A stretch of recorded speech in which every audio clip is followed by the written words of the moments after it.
Hello and welcome back to the channel, guys, and today what we're going to be doing is more work on the S. So as you can see, we did the light tints on the previous video and we did actually wrap the rear spoiler. Had it on for a few days and then decided that it just didn't look right. This silver was just too light to contrast against the gloss black wrap that I did on that spoiler with the size of that spoiler, in my opinion. So took that off. For the front, I've actually got a front grille coming, which is one of the sort of AMG style front grills, so that'll be the sashed look, and again that's all in gloss black, but I will be keeping the chrome Mercedes badge. So yeah, that's sort of down the road, but today's mission is going to be to fit some lowering springs. So in my opinion, give you a nice side profile here, this sits way too high.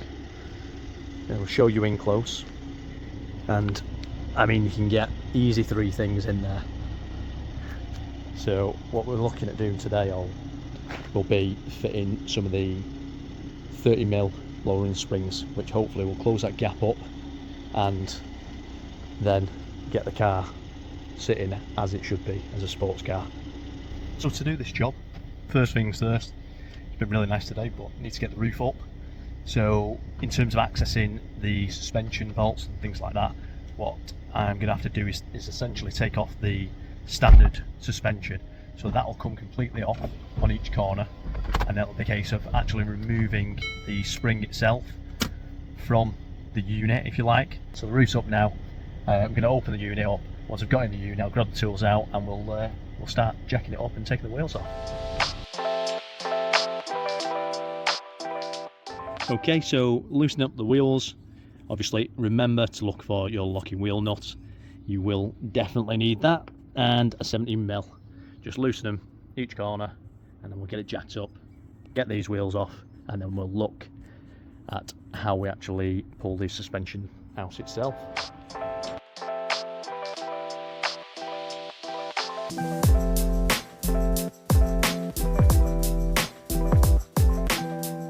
Right, so that's the wheels off, and just to sort of highlight something here, on these sets of wheels, one of the things that was definitely sort of swaying me towards getting new alloys for this, even more so than just the fact that I prefer the style that I'm going with, is if you just had a close up here, you can see the cracking starting on the tyres. That's due to age, so it'll be the age of these tyres, and they are Pirelli P0, so they're good tyres, but over time, don't matter how good your tyres are, they do have a life cycle.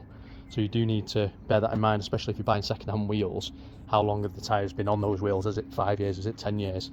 If so, then make sure you do double check the actual rubber itself, because if it's perished like that, you've not got much time on them and they're not going to grip the same.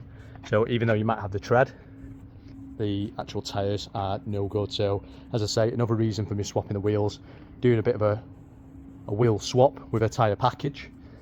Hopefully if I sell these for say £500, something like that, it drastically sort of drops that bill down, and it makes it just essentially a tyre change with almost a free set of wheels with the package combined. So that's my theory anyway, or the excuse I give myself for spending money on them.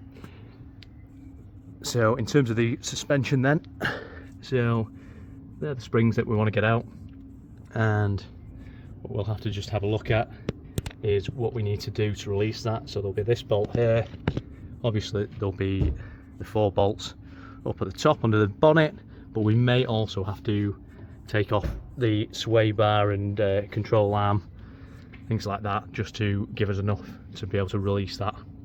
Okay, moving back, and at the rears slightly different, so we've got some extra bits I think here to sort of loosen, to take off.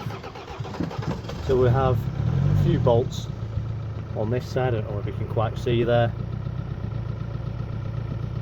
and then again what we'll have to do is see where the top of the sort of turret on the strut is and work it from there. So we're really going to be looking at getting the boot open, and it'll be a case of pretty much stripping out all that we can from here. And I think what we'll do is we'll probably find the tops of those, probably around here somewhere. A few moments later. Okay, so that's the front first suspension strut out, and it was a case of taking the anti-roll bolt off here, releasing that, and just the actual bolt at the bottom for the suspension itself. Once they were released, basically you've got a bit of free rein on this then to be able to drop it down, and then obviously at the top here unplug your damper and the free nuts as well at the top of there. So that's off. Make sure as well, just to make sure you pull this cable as well, that slots into this plastic here. It's really important that you do that. And now moving on to what I've actually got to lower the vehicle.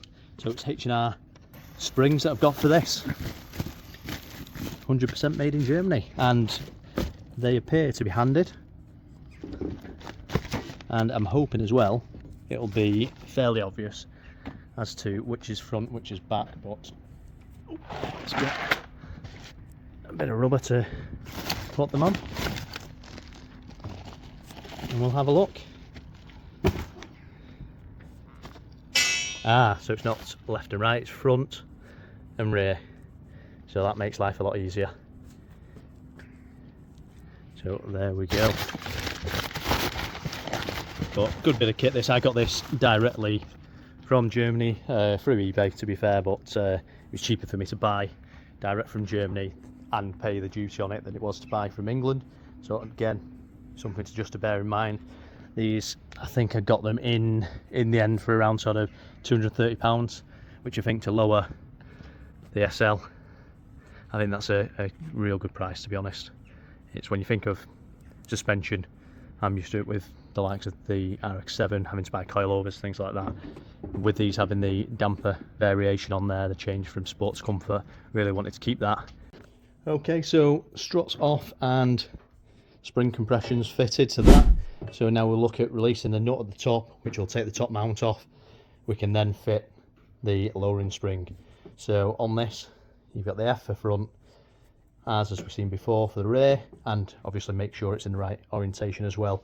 So you'll have like a thinner section of the coil at the bottom and your wider one at the top. And there you go, straight away you can see there's quite a substantial difference there from the spring base to the spring top. So that'd be the difference in ride height itself. I'll look at compressing these now, get them back onto there, and we'll refit the top mount, which is basically just that going back on, and then obviously your nut in place there. Okay, so that is one strut down, 3 to go, and yeah, it's took me quite a while to do that, trying to suss it out. In the end, best way of doing it to release it is just taking this bolt out here for the anti-roll bar, and then obviously at the bottom of your strut there, so you've got the nut on that one as well, and the bolt to slide out. Once you do that, you do have enough leverage on this to be able to pull it out. And as I say, make sure you do just disconnect this cable and then run it back in when you've finished. And same up top, these three just for the top mount, and then obviously disconnect your damper as well there, and make sure you plug it back in when you've done. One eternity later. Okay, so just moving on to finishing the back one, and it's getting pretty late now, so it's going to be a late job for this. But if you can see here, you've basically got one bolt, 2 nuts in the back there, so it's those 3 that you need to release, which then releases that lower arm, if you like, that gives you then the ability to pull that down, and you can get access to the actual strut itself and just kind of pull it out from there. So that's that one finished now, and hopefully I'll be getting this done before the end of tonight, but that's only one side done so far. Something else to note as well is in terms of in the boot to access these, you need to take quite a bit of the actual trims out. So it's all the trims on this side, your back trim, and it's just here, so you see where your damper connection is. You've got the 2 bolts there, and there's just one more just at the back,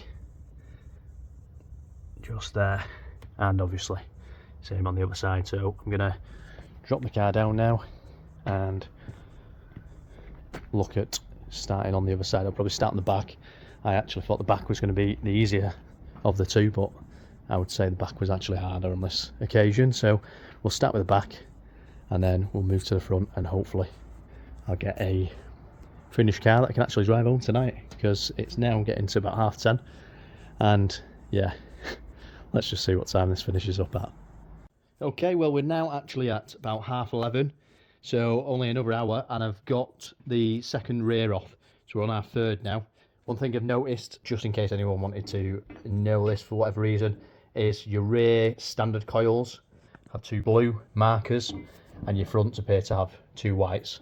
So just something to know if anyone's, for whatever reason, looking at standard coils. And as I say, these new H&R coils or springs have R and F on the fronts. So just about to put this one back together now, and yeah, hopefully won't be too far off then. After that might be about a 1 o'clock in the morning finish, but I think it's going to be worth it, so I'll crack on working into the night.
Okay, so that's the interior back in the boot. So it's a case of taking this panel, and essentially taking the floor out, this sort of shelf panel, and your back carpet liner as well, just to access them top of those struts. That's all back in though now, and as you can see, it is pitch black. But we're finally done. So the job is done. You can already see it's a hell of a lot lower there now. It's sat on all 4 corners and looks so much better already. Okay, so that's me done for the night. Long one tonight. I wasn't expecting to take that long. I watched a YouTube video. Obviously, a YouTube video is about 20 minutes long, when in essence the actual time it takes is ridiculous. I started at 7. It's now well into the night. I look an absolute mess from doing this. It's not the cleanest of jobs. It's not sure if you can see that, but it's looking at 1:30. So that kind of gives you an indication of how long this job takes if you've never done it before. So maybe not a job to do in the evening, as I've done tonight. If you do, then hopefully you do it a little bit quicker than me. But yeah, I'd say definitely a weekend job if you're going to do this. I'm not able to get it in there because we've got quite a lot going on at the minute with the van and the Porsche in the background. But yeah, tomorrow I'll show you properly how it's sitting with the lowering springs. They're only, I think, 30 to 35 mil lower that they're meant to go. But already you can tell it looks loads better. So let's go. Okay, so we are back the next day, and this is essentially the result of last night. So I've been driving this a bit today, probably done about 30-40 miles. So suspension will definitely be sat where it needs to be now. And what a difference this makes. Even with the standard wheels, just looks so much better already. The plan is tomorrow I'll be going getting some new wheels for this, so it'll be another upgrade again from this. And what I'll do is I'll drop a video once those wheels have been fitted to show you how they look, and with that I'll also include in that next video some of the other modifications that I suggested earlier on, such as the front grille, and I want to change them exhaust tips as well to tie in that AMG style look across the whole car. As for the steering and suspension, after these springs have been fitted, I've had no issues whatsoever at high speed with any sort of steering feedback or any differences in that. I did actually think that I might have to do a four-wheel alignment due to the amount of suspension components that were disturbed during this process, but I'm glad to say that that is not the case. So yeah, great result all round, and I'd be really interested to see what you guys think on this. And as always, thank you very much for watching. If you could hit that like and subscribe to the channel, it'd be very much appreciated, and I'll see you in the next one.